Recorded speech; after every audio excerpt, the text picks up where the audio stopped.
गोरखपुर में मुख्यमंत्री योगी आदित्यनाथ ने गोरखनाथ मंदिर में जनता दर्शन कार्यक्रम के दौरान आम जनता की शिकायतें सुनी। उन्होंने उपस्थित लोगों की समस्याओं पर ध्यान दिया और तुरंत समाधान निकालने के निर्देश दिए। लोगों ने उनके त्वरित निर्णयों और समस्याओं के सहज निपटान की सराहना की, जिससे जनता में संतोष और विश्वास बढ़ा। केंद्रीय गृह मंत्री अमित शाह ने लोकसभा में बोला कि स्वतंत्र भारत में किसी जज को फैसला सुनाने के लिए महाभियोग का सामना करना नया। उनका आरोप है कि कुछ सांसद सिर्फ अपने वोट बैंक को बनाए रखने के लिए महाभियोग याचिका पर हस्ताक्षर कर रहे हैं। उन्होंने शिवसेना यूबीटी सांसदों को भी निशाना बनाया। अमेरिकी राष्ट्रपति डोनाल्ड ट्रंप ने ट्रंप गोल्ड कार्ड लॉन्च करते हुए बोला कि अब प्रतिभाशाली लोगों को अपने कॉलेज की डिग्री बताने या भारत चीन फैंस लौटने की जरूरत नहीं होगी। अमेरिका उनकी प्रतिभा का ध्यान रखेगा, उन्हें देश में काम करने के अवसर प्रदान करेगा। यह वीजा नीति में बड़ा बदलाव। अमेरिकी राष्ट्रपति डोनाल्ड ट्रंप ने घोषणा की कि अमेरिका ने वेनेजुएला के तट के पास एक तेल टैंकर जब्त कर लिया। यह कार्यवाही अमेरिका की तेल और राष्ट्रीय सुरक्षा नीतियों के तहत की गई। अधिकारियों के अनुसार टैंकर में अवैध तरीके से तेल ले जाने की आशंका है। कर्नाटक के कन्नूर में से वीडियो सामने आया, जहां लोग स्थानीय निकाय चुनाव के लिए सक्रिय रूप से मतदान कर रहे हैं। बूथ पर लोगों की अच्छी उपस्थिति देखने को मिली। चुनाव अधिकारी मतदान प्रक्रिया को सुचारू निष्पक्ष बनाने में लगे हुए हैं, ताकि हर वोट सही तरीके से गिना जा सके। अभिनेत्री माधुरी दीक्षित ने अपनी आगामी वेब सीरीज मिसेस देशपांडे के बारे में बोला कि इस रोल की तैयारी के लिए उन्होंने स्क्रिप्ट पढ़ी और पात्र को गहराई से समझा। उनका मानना है कि जादू सेट पर ही होता है। पात्र को जानने के बाद सेट पर छोटी छोटी बारीकियों पर ध्यान देना जरूरी है। आरएसएस नेता इंद्रेश कुमार ने प्रियंका गांधी वाड्रा के बयान को निरर्थक करार देते हुए बोला कि नरेंद्र मोदी को दुनिया के देशों ने सर्वोच्च सम्मान दिया। उनका आरोप है कि प्रियंका गांधी दुनिया की पसंद को गलत ठहरा रही हैं और कभी कभी मोदी भाजपा या सरकार का अपमान करने के लिए दुनिया को भी गाली देती है। पश्चिम बंगाल कांग्रेस अध्यक्ष शुभंकर सरकार ने बोला कि गवाह को सुरक्षा देना प्रशासन की जिम्मेदारी है। उन्होंने बोला कि दुर्घटना की पूरी जांच तक टिप्पणी करना उचित नहीं। उनका आरोप है कि राज्य में ईडी, सीबीआई और पुलिस मिलकर काम कर रहे हैं, जिससे मामले में आगे बढ़ने का रास्ता मुश्किल हो गया है। वहीं छत्तीसगढ़ के मुख्यमंत्री विष्णुदेव साय ने शहीद वीर नारायण सिंह की शहादत दिवस पर उन्हें श्रद्धांजलि अर्पित की। इस अवसर पर उन्होंने 101 करोड़ रुपए की परियोजनाओं का लोकार्पण किया और भूमि पूजन भी किया। मुख्यमंत्री ने बोला कि यह राज्य की प्रगति और शहीदों के सम्मान का प्रतीक है। पश्चिम बंगाल कांग्रेस अध्यक्ष शुभंकर सरकार ने लंबे टीएमसी विधायक हुमायूं कबीर के बयान पर बोला कि बंगाल की धरती से और आवाजें उठेंगी। उन्होंने बोला कि राज्य में हिंदू मुस्लिम की राजनीति की जा रही है और कांग्रेस संविधान की सोच के साथ विभाजन की राजनीति के खिलाफ आवाज बुलंद करेगी। हनुमानगढ़ के एसपी हरिशंकर ने बताया कि इथेनॉल प्लांट के खिलाफ महापंचायत के दौरान कुछ लोग फैक्ट्री की ओर बढ़े और तोड़फोड़ की। झड़प में 5 पुलिसकर्मी घायल हुए। पुलिस ने कार्रवाई करते हुए 7 लोगों को हिरासत में लिया और मामले की जांच जारी। राजकोट एसपी विजय सिंह गुर्जर ने बताया कि नाबालिग के साथ रेप मामले के आरोपी को घटनास्थल पर ले जाने के दौरान उसने पुलिस पर धारदार हथियार से हमला किया। झड़प में एक पुलिसकर्मी घायल हुआ। पुलिस ने जवाबी कार्रवाई करते हुए आरोपी के दोनों पैर में गोली लगी। दोनों को अस्पताल में भर्ती कराया गया। जलगांव के एमआईडीसी क्षेत्र में एक फैक्ट्री में आग लगने की घटना सामने आई। मौके पर फायर ब्रिगेड और अन्य आपात सेवाएं मौजूद। फिलहाल आग पर काबू पाने की कोशिश जारी है। अधिक जानकारी का इंतजार। अधिकारी घटना के कारण और नुकसान का आकलन कर रहे हैं। जिला आपदा प्रबंधन अधिकारी एनटी रावल ने बताया कि रात 9 बजे कंट्रोल रूम को बड़ी आग की सूचना मिली। फायर टेंडर मौके पर मौजूद थे और आग पर लगभग काबू पा लिया गया। फैक्ट्री प्लास्टिक का इस्तेमाल अधिक होने के कारण आग तेजी से फैली। किसी का हताहत होने की खबर नहीं। एआईएमआईएम नेता वाइस पठान ने शिवसेना विधायक महेंद्र दलवी के वायरल वीडियो पर बोला कि जनता के पैसे बर्बाद किए जा रहे हैं। उन्होंने जांच और रिपोर्ट सार्वजनिक करने की मांग की। साथ ही ईडी, आयकर विभाग और सरकार से सवाल उठाए कि इनके खिलाफ कार्रवाई क्यों नहीं की जा रही। अमृतसर पुलिस कमिश्नर गुरप्रीत सिंह भुल्लर ने बताया कि 4 किलो से अधिक मेथाम्फेटामाइन और 1 किलो से ज्यादा हीरोइन बरामद की गई। 3 आरोपियों को गिरफ्तार किया गया। पुलिस ने बोला कि इस रिकवरी से ड्रग नेटवर्क की कमर टूटी है और मामले की आगे की जांच जारी है। सदर बाजार इलाके में आग लगने की घटना सामने आई। मौके पर 4 फायर टेंडर मौजूद। फिलहाल किसी के घायल होने की सूचना नहीं। अधिकारियों द्वारा आग पर काबू पाने और नुकसान का आकलन करने का काम जारी है।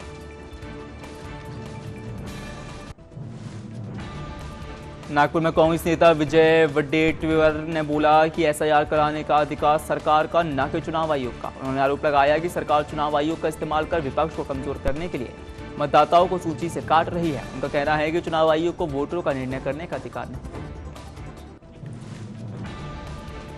और नागपुर में सपा नेता अबू आजमी ने बोला कि वह अवैध नाम हटाना ठीक है, लेकिन कई लोग रोजगार के लिए शहर, राज्य, विदेश जाते हैं। ऑनलाइन फॉर्म भरने पर भी उनके खिलाफ मामले दर्ज। उन्होंने बोला कि सरकार गरीब किसान और मजदूरों को परेशान कर रही है और राहुल गांधी सही कह रहे हैं। ऐसे में मतदाता सूची में बड़ी गड़बड़ी है। भारत के स्थायी प्रतिनिधि हरीश पर्वतनेनी ने संयुक्त राष्ट्र सुरक्षा परिषद में बोला कि तालिबान के साथ व्यवहारिक संवाद जरूरी, केवल दंडात्मक उपाय विफल रहेंगे। उन्होंने अफगानिस्तान में नागरिक हताहत, हवाई हमलों और ट्रांजिट आतंकवाद पर चिंता जताई। आज भारत अफगानिस्तानी संप्रभुता और सीमा अखंडता का समर्थन करता है और सीमा पार आतंकवाद रोकने की आवश्यकता पर जोर देता है। केरल के मुख्यमंत्री पिनराई विजयन ने स्थानीय निकाय चुनाव में सक्रिय रूप से मतदान किया और उन्होंने सभी नागरिकों से लोकतांत्रिक प्रक्रिया में भाग लेने और अपने वोट का सही इस्तेमाल करने का आह्वान किया। मतदान शांतिपूर्ण और व्यवस्थित तरीके से जारी। नागपुर में कांग्रेस नेता नाना पटोले ने आरएसएस प्रमुख मोहन भागवत की टिप्पणी पर प्रतिक्रिया देते हुए बोला कि प्रधानमंत्री मोदी आरएसएस से आते हैं, इसलिए संगठन सत्ता की कोशिश कर रहे हैं। उन्होंने बोला कि अगर भागवत सही कह रहे हैं तो उन्हें प्रधानमंत्री मोदी को पद से हटाना चाहिए। इटली के उप प्रधानमंत्री एंटोनियो ताजानी ने नई दिल्ली में इटली के दूतावास में रात को अतिथियों को पारंपरिक व्यंजन परोसे। यह आयोजक इटली की पाक संस्कृति को यूनेस्को की अमूर्त सांस्कृतिक धरोहर के रूप से मान्यता मिलने के अवसर पर किया गया। वहीं दिल्ली पुलिस ने वाजिदपुर में छापेमारी कर कई बैग पुराने 500 रुपये और 1000 रुपये के नोट बरामद किए, जो नवंबर 2016 में बंद किए जा चुके थे। पुलिस ने कई लोगों को हिरासत में लिया। ये कार्रवाई अवैध नकदी के ले जाने की सूचना पर की गई और कई करोड़ों रुपए की राशि जब्त की गई। एलडीए उपाध्यक्ष प्रथमेश कुमार ने बताया कि लखनऊ में राष्ट्रीय प्रेरणा स्थल का निर्माण किया गया। यहां 65 फुट ऊंचे ब्रॉन्ज के श्यामा प्रसाद मुखर्जी, पंडित दीनदयाल उपाध्याय, पूर्व प्रधानमंत्री अटल बिहारी वाजपेयी की प्रतिमाएं स्थापित हैं। एक भव्य संग्रहालय भी तैयार हो रहा है, जिसमें इन नेताओं के जीवन, संघर्ष और विचारधारा को प्रदर्शित किया जाएगा। दिल्ली के उत्तम नगर में एक एलपीजी सिलेंडर ब्लास्ट हुआ, जिससे आग लग गई और पास खड़ी स्कूटी जलकर खाक हो गई। ऐसे में दिल्ली फायर सर्विसेज ने बताया कि घटना में कोई हताहत नहीं हुआ। घटना की और जांच की जा रही है, विस्तृत जानकारी का इंतजार। आसनसोल में बीजेपी नेता अग्निमित्रा पॉल ने बोला कि यदि ममता बनर्जी सोचती हैं कि उनका टीएमसी कार्यकर्ता उन्हें रोक सकेगा तो यह संभव नहीं। उन्होंने आरोप लगाया कि पिछले 15 सालों में ममता ने बंगाल में घर, शौचालय, रोजगार, पानी, सड़क और नालियां नहीं दी। पश्चिम बंगाल अभी भी अफगानिस्तान या बांग्लादेश नहीं बना है। गुवाहाटी के जीएस रोड इलाके में सोहम एम्पोरियो के 6 मंजिला वाणिज्यिक भवन और एसबीआई कार्यालय में मंगलवार सुबह लगभग 1:30 बजे आग लगी।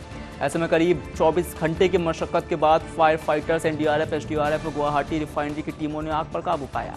घटना में किसी के हताहत होने की सूचना नहीं। मलप्पुरम में आईयूएमएल के राष्ट्रीय महासचिव पीके कुन्हालीकुट्टी ने बोला कि इस बार स्थानीय निकाय चुनावों में यूडीएफ की जीत सुनिश्चित। उन्होंने बोला कि पिछले चुनावों की तुलना में इस बार यूडीएफ के लिए सफलता बड़ी होगी। जनता की सरकार के खिलाफ नाराजगी और साबरीमला का मुद्दा चुनावों को प्रभावित करेगा।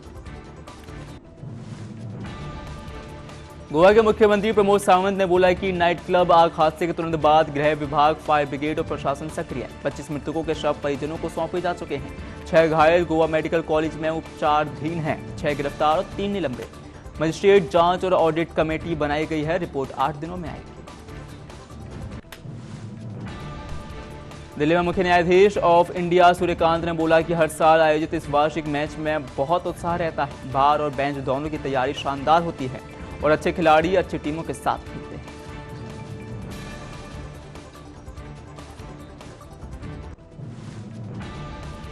भुवनेश्वर में बीजेडी उपाध्यक्ष और विधायक प्रसन्नाचार्य ने मलकानगिरी में महिला का सिर कटा शव मिलने के बाद हुई हिंसा को दुर्भाग्यपूर्ण बताया।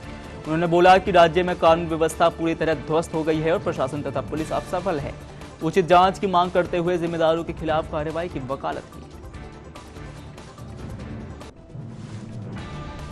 भुवनेश्वर में ओडिशा मंत्री नित्यानंद गौड़ ने बोला कि मलकानगिरी की स्थिति अब शांत है।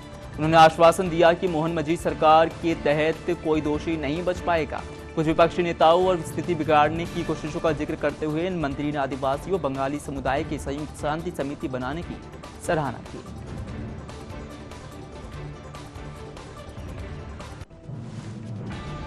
मुंबई में एनएससी के सीईओ आशीष चौहान ने बोला कि भविष्य में एआई जीवन के कई क्षेत्रों में इस्तेमाल होगा। भारत में सबसे ज्यादा वित्तीय क्षेत्र में उपयोग हो रहा है।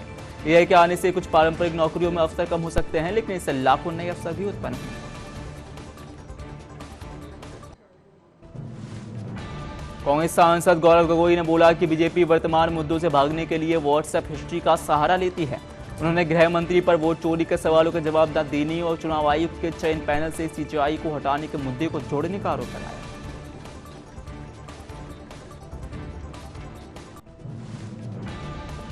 केंद्रीय मंत्री ज्योतिरादित्य सिंधिया ने बोला कि भारत 6G अलायंस 2023 में स्थापित का लक्ष्य 6G तकनीक में भारत का प्रतिनिधित्व सुनिश्चित करना है। उन्होंने बताया कि लक्ष्य 6G के लिए कम से कम 10% भारतीय आईपीआर और पेटेंट स्थापित करना होगा, जिसकी वह हर 3 महीने में समीक्षा करते हैं। IIITB के डीन श्रीनाथ श्रीनिवासा ने बोला कि एआई लगभग हर क्षेत्र को बाधित कर रहा है। वह एआई का उपयोग साक्ष्य आधारित नीतिगत हस्तक्षेपों को डिजाइन करने और डिजिटल समावेशन के लिए कर रहे हैं, जिसका प्रभाव व्यापक है और यह बड़ा बदलाव लाएगा। विदेश मंत्री डॉक्टर एस जयशंकर ने इटली के उप प्रधानमंत्री और विदेश मंत्री एंटोनियो सजानी से मुलाकात में राजनीतिक, रक्षा, समुद्री सुरक्षा, अंतरिक्ष सहयोग बढ़ाने पर जोर दिया। उन्होंने रणनीतिक कार्य योजना, लोगों से लोगों के संबंध और यूक्रेन संघर्ष जैसे वैश्विक मुद्दों पर भी चर्चा की। विदेश मंत्री डॉक्टर एस जयशंकर ने इटली के उप प्रधानमंत्री ताजानी से बोला कि वह एक व्यावसायिक प्रतिनिधिमंडल के साथ आए हैं और कल मुंबई में पीयूष गोयल से मिलेंगे। जयशंकर ने 2025-29 के संयुक्त रणनीतिक कार्य योजना के तहत आर्थिक सहयोग को आगे बढ़ाने के लिए ताजानी के नेतृत्व की सराहना की। और यूएनडीपी के किजोम मैसलिन में बोला कि एआई को बड़े पैमाने पर अपनाने के लिए वैश्विक सहयोग आवश्यक। उन्होंने जोर दिया कि भारत, अफ्रीका, ग्लोबल साउथ में स्थानीय भाषाओं में एआई लाने के लिए मिलकर काम करने से ही छोटे किसानों और महिला उद्यमियों को लाभ मिल पाएगा।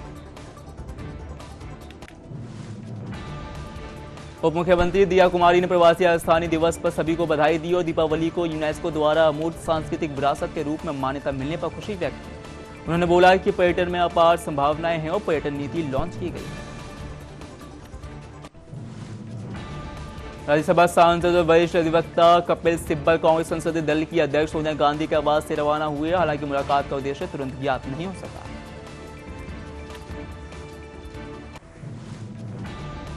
कांग्रेस सांसद गौरव गोगोई ने बोला कि गृह मंत्री अमित शाह ने विपक्ष के सवालों का जवाब नहीं दिया, बल्कि एक स्क्रिप्ट पढ़ी। उन्होंने चुनाव आयोग में कांग्रेस की शिकायतें दर्ज होने की बात कही और आरोप लगाया कि बीजेपी ने अपनी सरकार बचाने के लिए हरियाणा, बिहार और महाराष्ट्र में वोट चोरी की।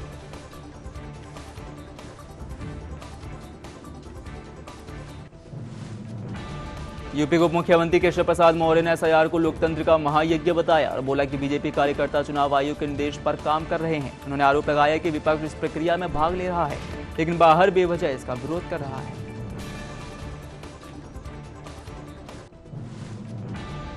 कांग्रेस सांसद मनीष तिवारी ने बोला कि संविधान के अनुच्छेद 347 और 324 चुनाव आयोग को देशव्यापी एसआईआर के संचालन की शक्ति नहीं देते। उन्होंने आरोप लगाया कि इस संबंध में चुनाव आयोग को शक्ति कहां से मिलती है। गृह मंत्री ने इस प्रश्न का जवाब नहीं दिया।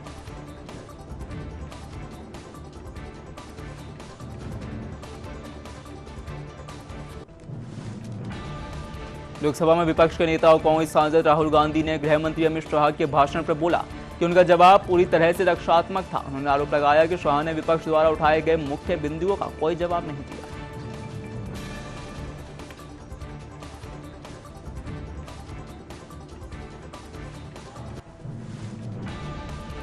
महाराष्ट्र के मुख्यमंत्री देवेंद्र फडणवीस ने राहुल गांधी के आरएसएस पर दिए गए बयान को बकवास बताते हुए बोला कि वह इतना खाली नहीं है कि उनके बयानों पर बोलना शुरू कर दें। उन्होंने बोला कि वह समझदारी या बौद्धिक बात पर ही बोलेंगे।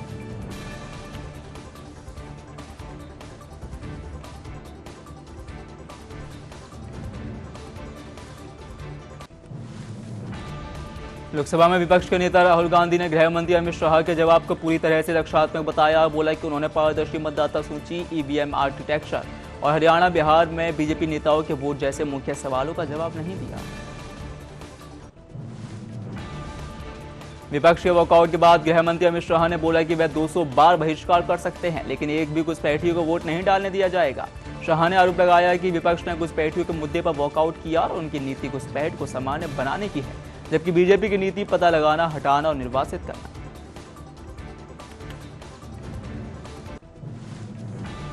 केंद्रीय मंत्री अन्नपूर्णा देवी ने बोला कि India must learn from India theme प्रकाशित तमिल संगम 4.0 चल रहा है। ऐसे में यह उत्तर और दक्षिण को जोड़कर एक भारत श्रेष्ठ भारत के संकल्प को साकार कर रहा है। कार्यक्रम में छात्रों, लेखकों, किसानों समेत 1400 प्रतिनिधि उत्साहपूर्वक शामिल हुए।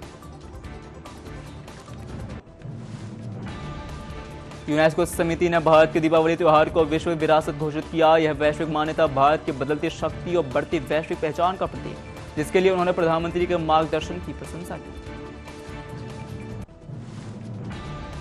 उधर सीतामढ़ी में HIV के मामले अन्य जिलों में कम है। यह खांसी से नहीं बल्कि रक्त आदान या फिर एक ही सुई से फैलता है। 2012 में अब तक 6,707 मरीज इलाज है। बीजेपी सांसद किरण चौधरी ने दीपावली को यूनेस्को की अमूर्त सांस्कृतिक विरासत सूची में शामिल किए जाने को गर्व का विषय बताया। उन्होंने बोला कि यह सम्मान बहुत पहले मिल जाना चाहिए था और दीपावली केवल दियों का नहीं बल्कि एकजुट होकर जश्न मनाने का त्योहार। उधर अरविंद सावंत ने इंडिगो फ्लाइट रद्द होने के कारण यात्रियों की खराब स्थिति पर चिंता व्यक्त की। उन्होंने बोला कि इससे अन्य एयरलाइंस को किराया बढ़ाने का फायदा मिला और उन्होंने इस पूरी घटना की गहन जांच की मांग की। वहीं समाजवादी पार्टी अध्यक्ष अखिलेश यादव ने ग्रेटर नोएडा में सरकार पर तीखा हमला बोला। उन्होंने बोला कि SIR नहीं NRC है, पहले उन्हें हटाया जा रहा है, फिर PDF वर्ग को निशाना बनाया जाएगा। आरक्षण खत्म करने का आरोप लगाया और यूपी की गिरती हालत पर भी सवाल उठाए। आंध्र प्रदेश को मुख्यमंत्री पवन कल्याण ने अमरावती में बोला कि अगर देश में हिंदू बहुमत एक सच्चाई है तो ऐसी घटनाएं नहीं होंगी। उन्होंने एक सांसद की टिप्पणी को तुष्टीकरण की राजनीति से उपजा बताया। पवन कल्याण ने मांग की कि अगर मुस्लिम या ईसाई हितों की रक्षा के लिए कुछ प्रावधान लागू होते हैं तो वही हिंदुओं पर भी लागू होने चाहिए। कर्नाटक के पूर्व क्रिकेटर वेंकटेश प्रसाद ने CM सिद्धरमैया और DCM DK शिव कुमार से मुलाकात को अत्यंत सकारात्मक बताया। उन्होंने बोला कि CM और DCM ने आश्वासन दिया कि वह कैबिनेट और विधानसभा में चिन्नस्वामी स्टेडियम में अंतर्राष्ट्रीय और IPL क्रिकेट की वापसी पर सकारात्मक फैसला लेंगे ताकि प्रशंसक फिर से खेल का आनंद ले सकें। शिवसेना से नेता शाइना NC ने राहुल गांधी को सीरियल ड्रामा आर्टिस्ट बताते हुए उन पर हर चुनाव हारने के बाद गलत नैरेटिव फैलाने का आरोप लगाया।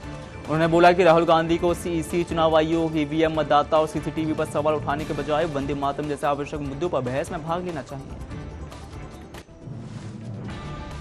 यूनेस्को द्वारा दिवाली को अमूर्त सांस्कृतिक सूची में जोड़ने पर पंजाब के राज्यपाल गुलाब चंद कटारिया ने बोला कि यह सत्य पर सत्य और आसुरी प्रवृत्तियों पर देवत्व की विजय का प्रतीक। उन्होंने बोला कि अगर दुनिया यह समझने की कोशिश करे कि भगवान राम क्यों बने तो यह पूरी मानवता के लिए बहुत अच्छा होगा। केंद्रीय मंत्री पीयूष गोयल ने बोला कि भारत और चिली जल्द ही मुक्त व्यापार समझौते FTA पर हस्ताक्षर करेंगे। उन्होंने बताया कि इजरायल के साथ पहले चरण का FTA जल्द ही संपन्न होने की उम्मीद। मंत्री ने बोला कि यूरोपीय संघ और अमेरिका के साथ भी वार्ताएं अच्छी दिशा में आगे बढ़ रही हैं। भारत अमेरिका FTA को जल्द ही निरक्षक पहचानों की दोनों पक्षों की प्रतिबद्धता है। आप सांसद संजय सिंह ने दिल्ली में इक्वाई के 400 पार जाने पर चिंता जताते हुए स्थायी समाधान की कमी पर सवाल उठाया। उन्होंने बोला कि पराली जलाने की घटनाएं पंजाब में कम हुई, लेकिन इस समस्या से निपटने के लिए पंजाब, हरियाणा, उत्तर प्रदेश और केंद्र सरकार के बीच समन्वय आवश्यक, क्योंकि राष्ट्रीय राजधानी दुनिया का सबसे प्रदूषित शहर है। राजस्थान के मुख्यमंत्री प्रेमचंद बैरवा ने प्रवासी राजस्थानियों का स्वागत किया और उन्होंने बोला कि सम्मेलन से राज्य में बड़े निवेश होंगे। ऐसे में बैरवा ने जोर दिया कि राजस्थान की भूमि अपार संभावनाओं से भरी और राज्य के विकास में प्रवासी राजस्थानियों की अहम भूमिका होगी, तो यहाँ हर प्रकार के निवेश के लिए आए। केंद्रीय मंत्री SP सिंह बघेल ने राहुल गांधी को निशाना पर लेते हुए बोला कि उन्होंने चुनावी सुधारों के लिए पदयात्रा की, लेकिन बिहार चुनाव में SIR पर ध्यान केंद्रित रखा। उन्होंने बोला कि बिहार के चुनावी नतीजों से साफ है कि जनता ने PM मोदी की योजनाओं और SIR दोनों का समर्थन किया। यूपी मंत्री दयाशंकर सिंह ने SIR पर अखिलेश यादव की टिप्पणियों पर बोला कि यह फर्जी वोट हटने की चिंता से परेशान। उन्होंने बोला कि SIR प्रक्रिया नई नहीं है और यह चुनाव आयोग की एक चल रही प्रक्रिया है जिसका पालन सभी को करना होगा। मंत्री ने बोला कि लगातार हारने के कारण सपा नेता डर गए हैं और इसी वजह से ऐसी बातें कर रहे हैं। केंद्रीय मंत्री रामदास अठावले ने बोला कि बाबा साहेब द्वारा दिए गए संविधान ने चुनाव आयोग को सशक्त बनाया और इसका सरकार से कोई लेना देना नहीं। उन्होंने राहुल गांधी के आरोपों में कोई सच्चाई न होने की बात कही। अठावले ने कांग्रेस को एसआईआर पर केवल आरोप लगाने के बजाय सकारात्मक सुझाव देने और चर्चा करने की भी सलाह दी। कर्नाटक भाजपा अध्यक्ष बीवाई विजेंद्र ने टीपू जयंती को फिर से शुरू करने की कांग्रेस विधायक की मांग को सीएम की रणनीति बताया।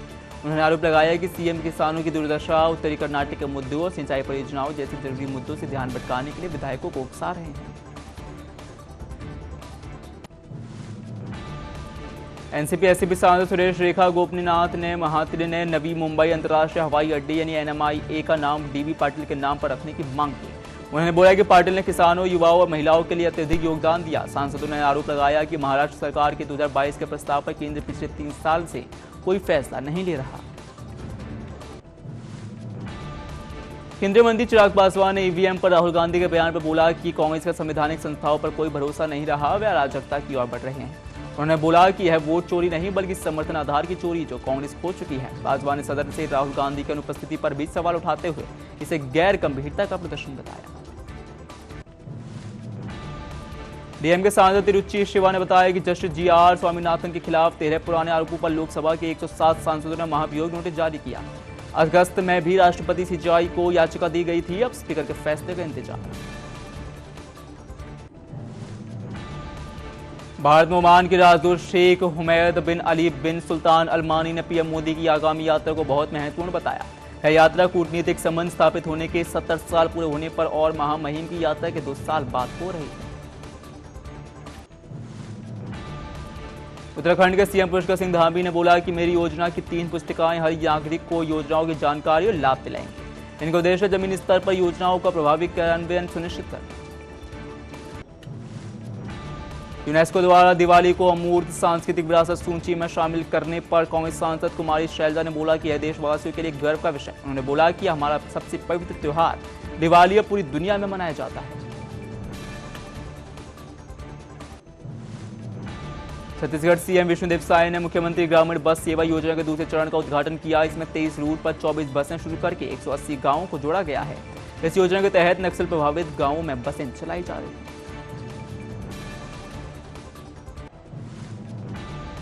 गुरुग्राम पुलिस पीआरओ संदीप कुमार ने बताया कि सोशल मीडिया वीडियो के आधार पर शिकायत दर्ज हुई थी, जिसमें 28 वर्षीय ऋतिक नामक युवक गाय को नॉनवेज मोमो खिला रहा था। पुलिस ने एफआईआर दर्ज कर आरोपी को गिरफ्तार कर लिया।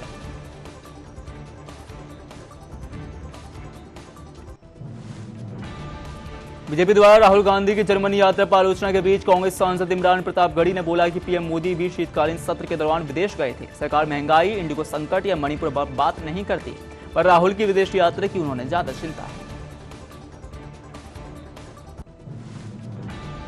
छत्तीसगढ़ के सीएम विष्णुदेव साय ने मुख्यमंत्री ग्रामीण बस सेवा योजना का दूसरे चरण का शुभारंभ किया। इस योजना का उद्देश्य ग्रामीण क्षेत्रों में बेहतर परिवहन सुविधा उपलब्ध कराना और कनेक्टिविटी को बढ़ावा देना। कांग्रेस नेता बीके हरिप्रसाद ने नफरती भाषण बिल का स्वागत करते हुए बोला कि राज्य में नफरती भाषण की कोई जगह नहीं। उन्होंने बजरंग दल पर शांति भंग करने और एक कार्यकर्ता की हत्या का आरोप लगाते हुए संगठन पर प्रतिबंध लगाने की मांग की।